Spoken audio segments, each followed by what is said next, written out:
ನನ್ನ ಪ್ರೀತಿ ವಿದ್ಯಾರ್ಥಿಗಳೇ, ಕ್ಲಾಸಿಗೆ ಸ್ವಾಗತವನ್ನು ಕೋರ್ತಾ ಇದ್ದೇನೆ. ಸೈನ್ಸ್ ಪರೀಕ್ಷೆಯನ್ನು ಸೋಮವಾರ ಇಟ್ಕೊಂಡಿದ್ದಾರೆ. ಮಕ್ಕಳು ತುಂಬ ಚೆನ್ನಾಗಿ ಪಾಠಕ್ಕೆ ಪ್ರಿಪೇರ್ ಆಗ್ತಾ ಇದ್ದಾರೆ. ಆಲ್ಮೋಸ್ಟ್ ಎಲ್ಲ ಪಾಠ ರಿವಿಷನ್ ಪೂರ್ತಿಯಾಗಿದೆ ಸ್ನೇಹಿತರೆ. ಪ್ರಮುಖವಾದ ಪ್ರಶ್ನೆಗಳು ತಗೊಂಡು ನಿಮ್ಮ ಮುಂದೆ ಬಂದಿದ್ದೇವೆ. 2 ಪಾಠಗಳು ಮಾತ್ರ ಬಾಕಿ ಇದೆ. ಅದರ ಕ್ವಶನ್ಸ್ ತಗೊಂಡು ನಿಮ್ಮ ಮುಂದೆ ಬರ್ತಾ ಇದ್ದೇವೆ.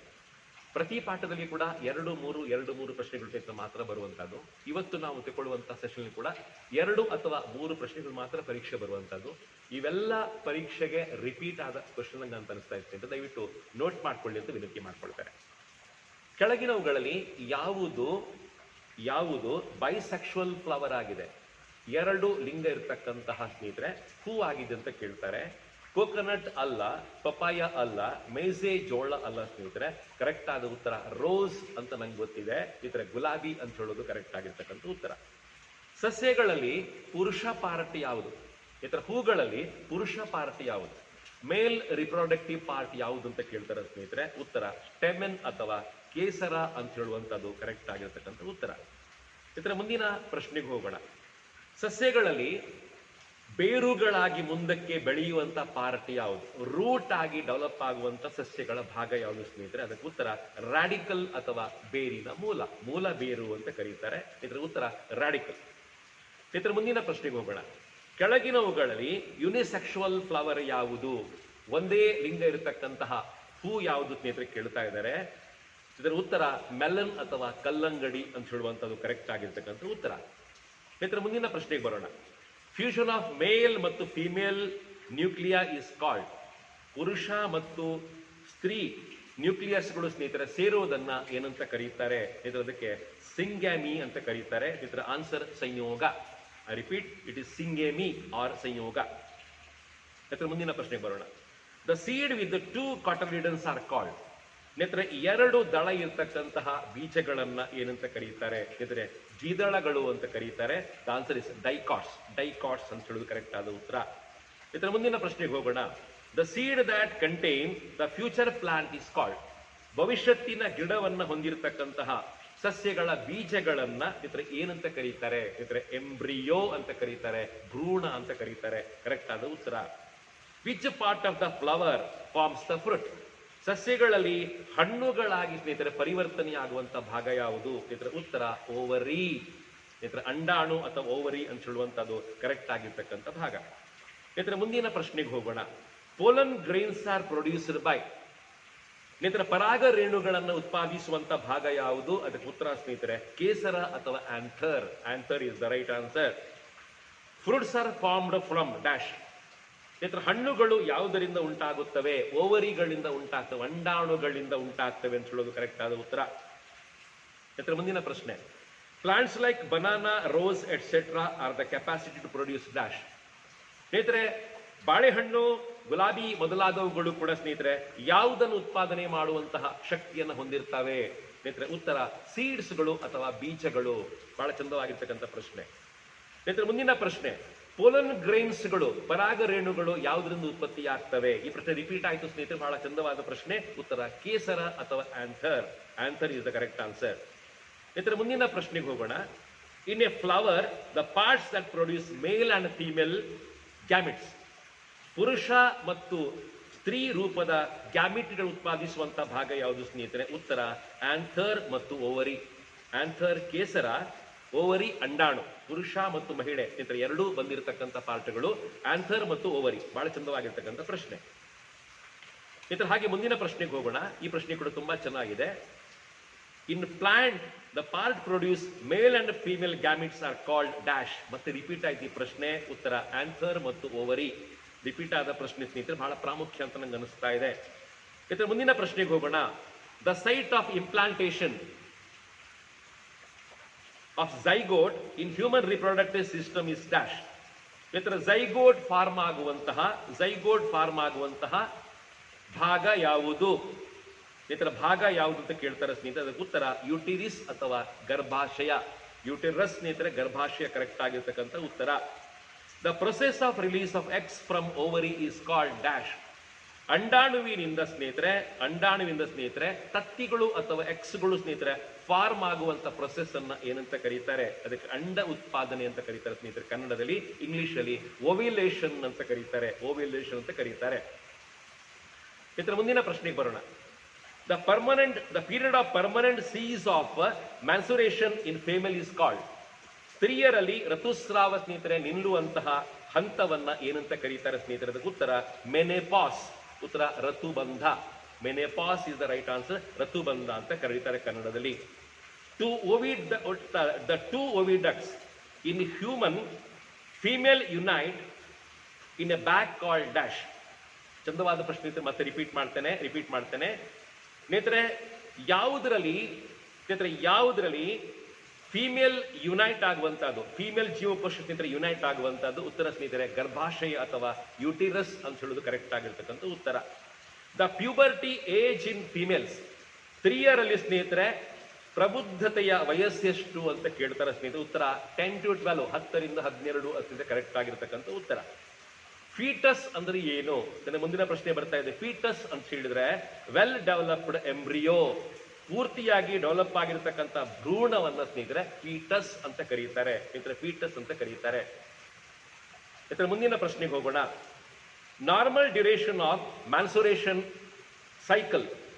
ಸ್ತ್ರೀಯರಲ್ಲಿ ಋತುಚಕ್ರದ ಸ್ನೇಹಿತರೆ ನಾರ್ಮಲ್ ಆಗಿರ್ತಕ್ಕಂತಹ ನೈಸರ್ಗಿಕವಾಗಿರ್ತಕ್ಕಂಥ ಅವಧಿ ಎಷ್ಟು ಅಂತ ಕೇಳ್ತಾರೆ ಸ್ನೇಹಿತರೆ? 28 days ಅಂತ ಕರೆಕ್ಟ್ ಆದ ಉತ್ತರ 28 ದಿನಗಳು. The special tissue helps to produce nutrition from mother's blood to embryo. ತಾಯಿಯ ದೇಹದಲ್ಲಿರ್ತಕ್ಕಂತಹ ರಕ್ತದ ಮೂಲಕ ಸ್ನೇಹಿತರೆ ಮಗುವಿಗೆ ಪೋಷಕಾಂಶವನ್ನು ಸಾಗಿಸುವಂತಹ ಭಾಗ ಯಾವುದು ಸ್ನೇಹಿತರೆ? ಅದಕ್ಕೆ ಪ್ಲಸೆಂಟಾ ಅಂತ ಕರೀತಾರೆ. ಪ್ಲಸೆಂಟಾ ಕರೆಕ್ಟ್ ಆಗಿರ್ತಕ್ಕಂಥ ಉತ್ತರ. ಸ್ನೇಹಿತರೆ ಮುಂದಿನ ಪ್ರಶ್ನೆಗೆ ಬರೋಣ. ಬಹಳ ಚಂದವಾಗಿರ್ತಕ್ಕಂಥ ಪ್ರಶ್ನೆ. ಸ್ತ್ರೀಯರಲ್ಲಿ ರಿಪ್ರೊಡಕ್ಷನ್ ಸ್ಟಾರ್ಟ್ ಆಗುವಂತಹ ಸ್ನೇಹಿತರೆ ರಿಪ್ರೊಡಕ್ಷನ್ ಪ್ರೊಸೆಸ್ಗೆ ಸಿದ್ಧತೆ ಮಾಡುವಂತಹ ಹಂತವನ್ನ ಏನಂತ ಕರೀತಾರೆ ಸ್ನೇಹಿತರೆ? ಅದಕ್ಕೆ ಮೆನಾರ್ಚೆ ಅಂತ ಕರೀತಾರೆ. ಮೊದಲು ಮುಟ್ಟಾಗುವುದು ಅಂತ ಕನ್ನಡದಲ್ಲಿ ಹೇಳ್ತಾರೆ. ಮೆನಾರ್ಚೆ ಇಸ್ ದ ರೈಟ್ ಆನ್ಸರ್. ಮುಂದಿನ ಪ್ರಶ್ನೆಗೆ ಬರೋಣ. Which of the following is sexually transmitted disease?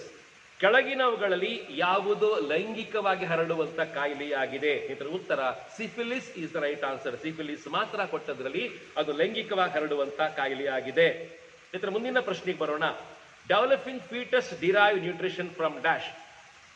ನಾನು ಮತ್ತೆ ರಿಪೀಟ್ ಮಾಡ್ತೇನೆ ಈ ಪ್ರಶ್ನೆಯನ್ನ. ತಾಯಿಯ ದೇಹದ ಒಳಗಿರ್ತಕ್ಕಂತಹ ಮಗು, ಗರ್ಭದ ಒಳಗಿರ್ತಕ್ಕಂಥ ಮಗು ಯಾವ ಪಾರ್ಟಿನ ಮೂಲಕ ಪೋಷಕಾಂಶವನ್ನು ಪಡ್ಕೊಳ್ತದೆ? ಇದರ ಉತ್ತರ ಮತ್ತೆ ಹೇಳ್ತಾ ಇದ್ದೇನೆ, ಪ್ಲಸೆಂಟಾ ಈಸ್ ದ ರೈಟ್ ಆನ್ಸರ್. ಪ್ಲಸೆಂಟಾ ತಿಂದ್ರೆ ಕರೆಕ್ಟ್ ಆಗಿರ್ತಕ್ಕಂಥ ಉತ್ತರ.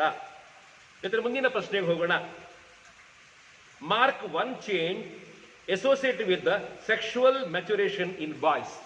ಪುರುಷರಲ್ಲಿ ಪ್ರಬುದ್ಧತೆಯ ಒಂದು ಲಕ್ಷಣವನ್ನ ಗುರುತಿಸಿ.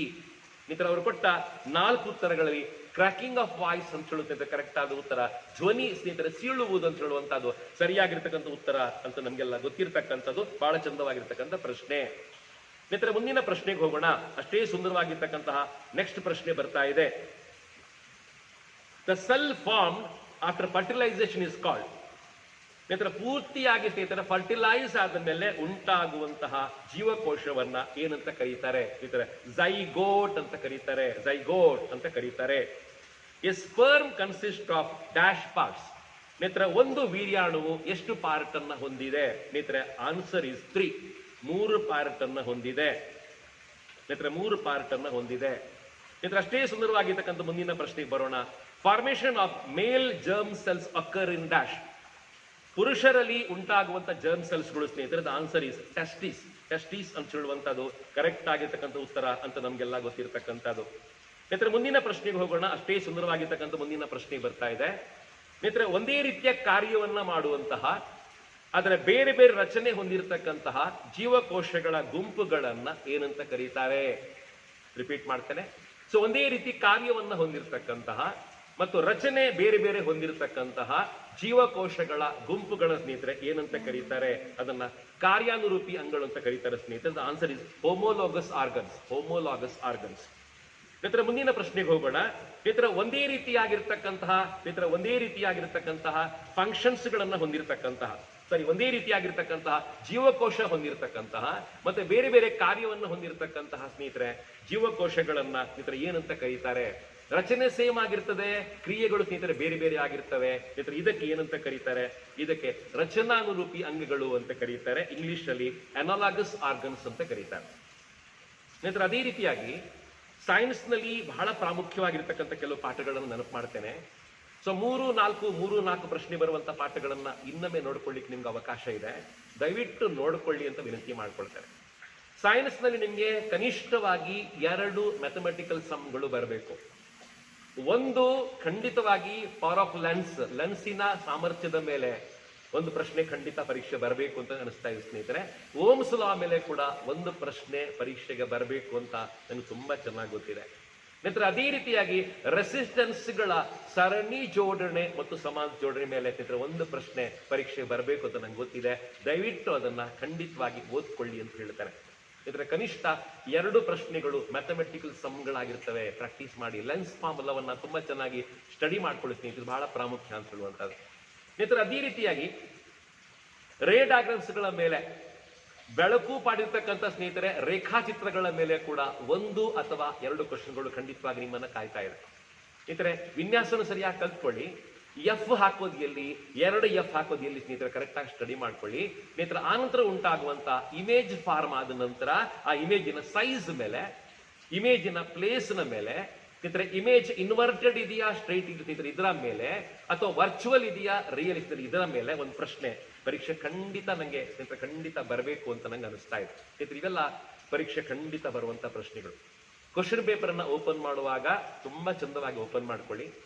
40 ಕ್ವಶನ್ಗಳನ್ನ ತುಂಬಾ ಪ್ರೀತಿಯಿಂದ ಓದ್ಕೊಳ್ಳಿ. ಅವಸರ ಮಾಡುವಂತ ಅವಶ್ಯಕತೆ ಇಲ್ಲ. ಸ್ನೇಹಿತರೆ ಕನ್ನಡ ಮಾಧ್ಯಮದಲ್ಲಿ ಕೂಡ ಸುಂದರವಾಗಿರ್ತಕ್ಕಂಥ ಕ್ವಶನ್ಸ್ ಇದೆ. ಆಂಗ್ಲ ಮಾಧ್ಯಮದಲ್ಲಿ ಬಹಳ ಚಂದವಾದ ಕ್ವಶನ್ಸ್ ಬರ್ತವೆ. ಕನ್ಫ್ಯೂಷನ್ ಮಾಡ್ಕೊಳ್ಳೋ ಅಗತ್ಯ ಇಲ್ಲ. 2 ಸಲ ಓದ್ಕೊಳ್ಳಿ, ನಂತರ 3 ಸಲ ಓದ್ಕೊಳ್ಳಿ. ಅದು ಯಾವ ಪಾಠದ ಪ್ರಶ್ನೆ ಅಂತ ಕರೆಕ್ಟ್ ಆಗಿ ಜಡ್ಜ್ ಮಾಡ್ಕೊಳ್ಳಿ ಸ್ನೇಹಿತರೆ. ಆಮೇಲೆ ಯಾವುದು ಕರೆಕ್ಟ್ ಆಗಿರ್ತಕ್ಕಂಥ ಉತ್ತರ ಅಲ್ಲ ಅಂತ ನಿಮ್ಗೆ ಅನಿಸ್ತಾ ಇದೆ, ಡಿಲೀಟ್ ಮಾಡ್ತಾ ಹೋಗಿ. ಆಗ ಸರಿಯಾಗಿರ್ತಕ್ಕ ಉತ್ತರ ಸ್ನೇಹಿತರೆ ಫ್ಲಾಶ್ ಆಗ್ತದೆ. ಆಮೇಲೆ ಅದನ್ನ ಪೆನ್ಸಿಲ್ ಮಾರ್ಕ್ ಮಾಡ್ಕೊಳ್ಳಿ. ಆಮೇಲೆ ಅದನ್ನ OMR ಶೀಟ್ಗೆ ಟ್ರಾನ್ಸ್ಫರ್ ಮಾಡ್ಕೊಳ್ಳಿ. ಸ್ನೇಹಿತರೆ OMR ಶೀಟ್ ಅನ್ನು ಹೇಗೆ ತುಂಬಿಸಬೇಕು ಅಂತ ಹೇಳಿ ಸಂಚಿಕೆ ಮಾಡ್ತೇವೆ, ಖಂಡಿತವಾಗಿ ನೋಡಿ. ಸೈನ್ಸ್ ಈ ಸಲ ಖಂಡಿತ ಸುಲಭ ಬರ್ತದೆ ಸ್ನೇಹಿತರೆ. 40ಕ್ಕೆ 40 ಮಾರ್ಕ್ ಅಂದ್ರೆ 80ಕ್ಕೆ 80 ಮಾರ್ಕ್ ಅನ್ನ ಪಡ್ಕೊಳ್ಳುವಂತ ಅವಕಾಶ ನಿಮ್ಮನ್ನ ಕಾಯ್ತಾ ಇದೆ. ಸ್ನೇಹಿತರೆ PH ವ್ಯಾಲ್ಯೂ ಮೇಲೆ ಪ್ರಶ್ನೆ ಪರೀಕ್ಷೆ ಖಂಡಿತ ಬರುತ್ತೆ. ಡೌಟ್ ನಂಗಿಲ್ಲ ಅಂತ ನಂಗೆ ಅನಿಸ್ತಾ ಇದೆ. PH ವ್ಯಾಲ್ಯೂ ತುಂಬಾ ಚೆನ್ನಾಗಿ ನೋಡ್ಕೊಳ್ಳಿ. ಆಮೇಲೆ ರೆಸಿಸ್ಟೆನ್ಸ್ ಗಳ ಸೀರೀಸ್ ಕಾಂಬಿನೇಷನ್ ಮೇಲೆ ಸ್ನೇಹಿತರೆ ಒಂದು ಪ್ರಶ್ನೆ ಪರೀಕ್ಷೆ ಖಂಡಿತ ಬರಬೇಕು. ಮಿಸ್ ಆಗೋದಿಲ್ಲ ಅಂತ ಖಂಡಿತ ಗೊತ್ತಿದೆ. ದಯವಿಟ್ಟು ಮಾಡ್ಕೊಳ್ಳಿ. ಸ್ನೇಹಿತರೆ ಲೆನ್ಸ್ಗಳ ಪವರ್ಗಳ ಮೇಲೆ ಮತ್ತೆ ಹೇಳ್ತಾ ಇದ್ದೇನೆ, ಕನ್ನಡಕವನ್ನ ಮಾಡುವಾಗ ಲೆನ್ಸ್ಗಳ ಪವರ್ಗಳ ಮೇಲೆ ಸ್ನೇಹಿತರೆ ಒಂದು ಪ್ರಶ್ನೆ ಪರೀಕ್ಷೆ ಬರಬೇಕು. ರಿಫ್ರಾಕ್ಷನ್ ನ ಮೇಲೆ, ವಕ್ರೀಭಂಗದ ಒಂದು ಪ್ರಶ್ನೆ ಪರೀಕ್ಷೆ ಬರಬೇಕು. ಖಂಡಿತವಾಗಿ ನೋಡ್ಕೊಳ್ಳಿ ಅಂತ ಹೇಳ್ತಾರೆ. ಸ್ನೇಹಿತರೆ ಗ್ರೆಗರ್ ಮೆಂಡಲ್ ಮಾಡತಕ್ಕಂಥ ಬಟಾಣಿ ಗಿಡಗಳ ಎಕ್ಸ್ಪರಿಮೆಂಟ್ ಮೇಲೆ, ಗ್ರಿಗರ್ ಮೆಂಡಲ್ ಮಾಡ್ತಿದ್ದ ಎಕ್ಸ್ಪೆರಿಮೆಂಟ್ ಗಳ ಮೇಲೆ ಸ್ನೇಹಿತರೆ 2 ತುಂಬಾ ಚಂದವಾಗಿರ್ತಕ್ಕಂಥ ಸ್ನೇಹಿತರೆ ಡಯಾಗ್ರಾಮ್ಸ್ ಗಳಿದೆ. ಅದನ್ನ ಸ್ಟಡಿ ಮಾಡ್ಕೊಳ್ಳಿ ಅಂತ ಹೇಳ್ತಾರೆ ಸ್ನೇಹಿತರೆ. ಅದನ್ನ ಚೆಕರ್ ಬೋರ್ಡ್ಗಳು ಅಂತ ಕರೀತಾರೆ. F1 ಮತ್ತು F2 ಗಳ ಚೆಕರ್ ಬೋರ್ಡ್ ಅನ್ನು ಚೆನ್ನಾಗಿ ಕಲ್ತ್ಕೊಳ್ಳಿ. ರೇಷೋವನ್ನ ತುಂಬಾ ಚೆನ್ನಾಗಿ ನೆನಪಿಟ್ಕೊಳ್ಳಿ ಸ್ನೇಹಿತರೆ. ಚಂದವಾಗಿ ಮಾರ್ಕ್ಸ್ ತಗೊಳ್ಳಿಕ್ಕೆ ಆಗ್ತದೆ ಸ್ನೇಹಿತರೆ. ಆಮೇಲೆ ಇಲೆಕ್ಟ್ರಾಲಿಸಿಸ್ ಮೇಲೆ ನೆನಪಾಗುತ್ತೆ ನಂಗೆ ಸ್ನೇಹಿತರೆ. ವಿದ್ಯುತ್ ಲೇಪನದ ಮೇಲೆ, ವಿದ್ಯುತ್ ವಿಶ್ಲೇಷಣೆ ಮೇಲೆ ಒಂದು ಪ್ರಶ್ನೆ ಪರೀಕ್ಷೆ ಖಂಡಿತ ಬರಬೇಕು. ಕ್ಯಾಥೋಡ್ ಯಾವುದು, ಆನೋಡ್ ಯಾವುದು, ಕರೆಂಟ್ ಹೇಗೆ ಪಾಸ್ ಆಗ್ತದೆ, DC ಕರೆಂಟ್ ಯಾಕೆ ಬಳಸ್ತಾರೆ, ಎಲೆಕ್ಟ್ರೋಲೈಟ್ ಆಗಿ ಯಾವುದನ್ನ ಬಳಸ್ಕೋತಾರೆ, ಆಮೇಲೆ ಕ್ರಿಯೆ ಕಂಟಿನ್ಯೂ ಆಗ್ತಾ ಹೋದಾಗ ಸ್ನೇಹಿತರೆ ಯಾಕೆ ಕ್ಯಾಥೋಡ್ ನ ದ್ರವ್ಯರಾಶಿ ಜಾಸ್ತಿ ಆಗ್ತದೆ, ಇದು ಕರೆಕ್ಟ್ ಆಗಿ ಸ್ಟಡಿ ಮಾಡ್ಕೋತಾ ಹೋಗಿ ಸ್ನೇಹಿತರೆ. ಅದೇ ರೀತಿಯಾಗಿ ಪಿರಿಯಾಡಿಕ್ ಟೇಬಲ್ ಮೇಲೆ ಕೂಡ 2 ಪ್ರಶ್ನೆಗಳು ಪರೀಕ್ಷೆ ಖಂಡಿತ ಬರ್ತವೆ. ನಂಗೆ ಡೌಟ್ ಇಲ್ಲ. ತುಂಬಾ ಚೆನ್ನಾಗಿ ಸ್ನೇಹಿತರೆ ಕಲಿತಾ ಹೋಗಿ. ಅತ್ಯಂತ ಈಸಿ ಆಗಿರ್ತಕ್ಕಂಥ ಪಾಠ ಅದು ಸ್ನೇಹಿತರೆ. ಈ ರೀತಿಯಾಗಿ ಸೈನ್ಸ್ ನಲ್ಲಿ ಈ ಸಲ ನಿಮ್ಗೆ 40 ಕ್ವಶನ್ಸ್ ಕೊಡ್ತಾರೆ. 80 ಮಾರ್ಕ್ ತಗೊಳ್ಳಿಕ್ಕೆ ಅವಕಾಶ ಇದೆ. 1 ಮಾರ್ಕ್ ಅನ್ನು ಮಿಸ್ ಮಾಡ್ಕೋಬೇಡಿ. ಪ್ರಶ್ನೆಗಳನ್ನ ಕರೆಕ್ಟ್ ಆಗಿ ಓದಿಕೊಳ್ಳಿ. ಯಾವುದೇ ಪ್ರಶ್ನೆ ಅಪ್ಲಿಕೇಶನ್ ಪ್ರಶ್ನೆ ಬರೋದಿಲ್ಲ. ಟೆಕ್ಸ್ಟ್ ಪುಸ್ತಕದೇ ಪ್ರಶ್ನೆ ಕೇಳ್ತಾರೆ, ಹೊರಗಿನ ಪ್ರಶ್ನೆ ಯಾವುದು ಕೇಳೋದಿಲ್ಲ. ಧೈರ್ಯವಾಗಿ ಸೈನ್ಸ್ ಅನ್ನ ಫೇಸ್ ಮಾಡ್ಕೊಳ್ಳಿ. ಅತಿ ಹೆಚ್ಚು ಮಾರ್ಕ್ಸ್ ತಗೊಳ್ಳಿ ಅಂತ ಹೇಳ್ತಾ ಎಲ್ರಿಗೂ ಆಲ್ ದ ಬೆಸ್ಟ್. ಸೈನ್ಸ್ ಸಂಚಿಕೆಯನ್ನು ಸ್ನೇಹಿತರೆ ಮುಗಿಸ್ತಾ ಇದ್ದೇವೆ. Thank you very much. Wish all the best.